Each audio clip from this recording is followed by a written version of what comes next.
Je suis assistante de Frédéric pour son road trip en Biélorussie du 25 novembre au 7 décembre 2020. Abonnez-vous à la chaîne Femmes ukrainiennes et biélorusses pour être le premier à visionner nos dernières vidéos. Et aujourd'hui, je voudrais vous parler des principales fêtes biélorusses et de certaines traditions. Parce que nous avons préservé de nombreuses fêtes de l'époque de l'Union soviétique.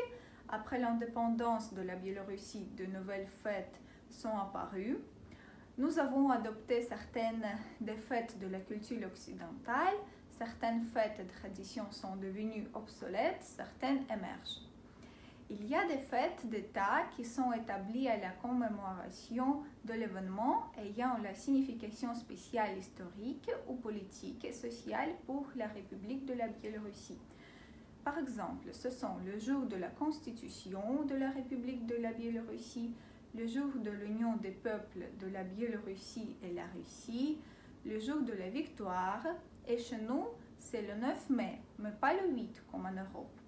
Le jour du drapeau national de la République de la Biélorussie, le jour de l'indépendance. Nous avons préservé aussi le jour de la Révolution d'octobre, c'est le 7 novembre. Même en Russie, ce n'est plus le jour férié. Chez nous, personne ne travaille le 7 novembre.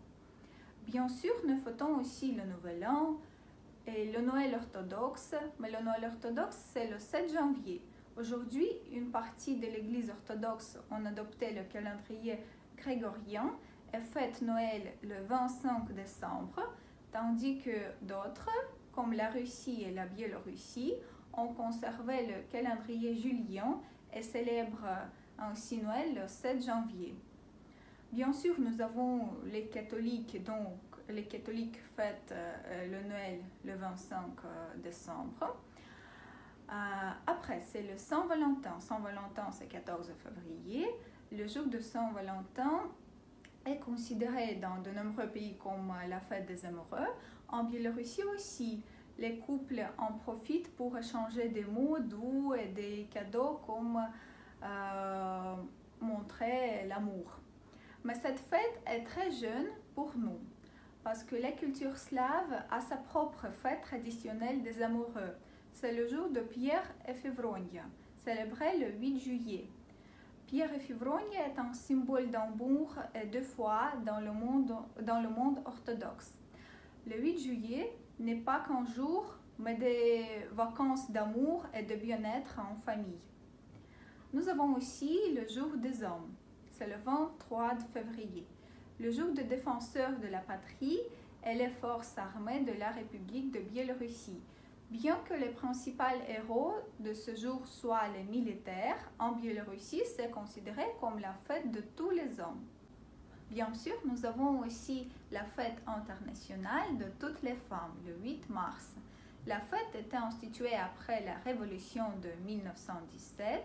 En Biélorussie moderne, le 8 mars est la fête du printemps et le jour qui célèbre les femmes, c'est une date la plus importante pour nos femmes. Personne ne travaille et chaque homme prépare le repas et offre des fleurs à leurs femmes. Les fêtes traditionnelles ont été célébrées par les Biélorusses depuis longtemps. Les rites se fêtent au début de Samay, la récolte, c'est Dajinki, l'arrivée du printemps, Maslenitsa. Kupalye est la fête païenne la plus aimée et la plus charmante de la Biélorussie contemporaine. La tradition est très ancienne. Selon la légende, dans les temps anciens, Kupalye était célébré dans les nuits du 6 juillet au 7 juillet.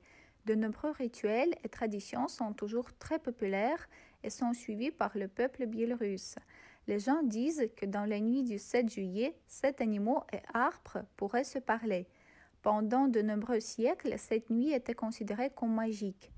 La partie centrale de la célébration de Kupalye est d'allumer un feu. Ce feu symbolise la vie. Pendant la journée, des jeunes hommes préparent l'endroit pour allumer le feu. Sauter par-dessus le feu quand il souffle est un acte de purification. La tradition suivante consiste à rechercher une fleur de fougère magique dans la forêt.